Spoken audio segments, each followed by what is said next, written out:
সুবোধ সরকারের লেখা বেলুড়।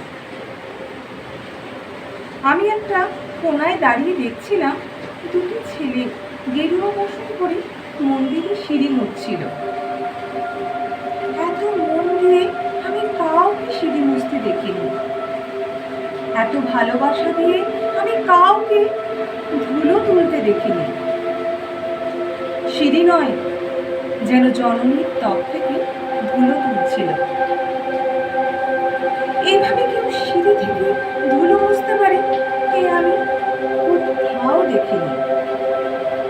স্থিতপ্রজ্ঞ মহারাজকে জিজ্ঞেস করলাম, এই ছেলে দুটি কে? মহারাজ মৃদু হেসে বললেন, একজন নিউক্লিয়ার ফিজিসিস্ট, একজন IBM এ 6 লাখ টাকার চাকরি ছেড়ে এখানে এসেছে। সিঁড়ি ধুতে এসেছে। যে সিঁড়ি দিয়ে মানুষ উপরে ওঠে তা যেন পরিষ্কার হয়। মহারাজ চলে গেছেন। সন্ধ্যা নেমে আসছে গঙ্গায়। আমার ভেতরেও নামছে সন্ধ্যা। সারা পৃথিবীতে এত সিঁড়ি, সিঁড়িতে সিঁড়িতে এত দাগ, এত ক্রোধ, এত অপমান।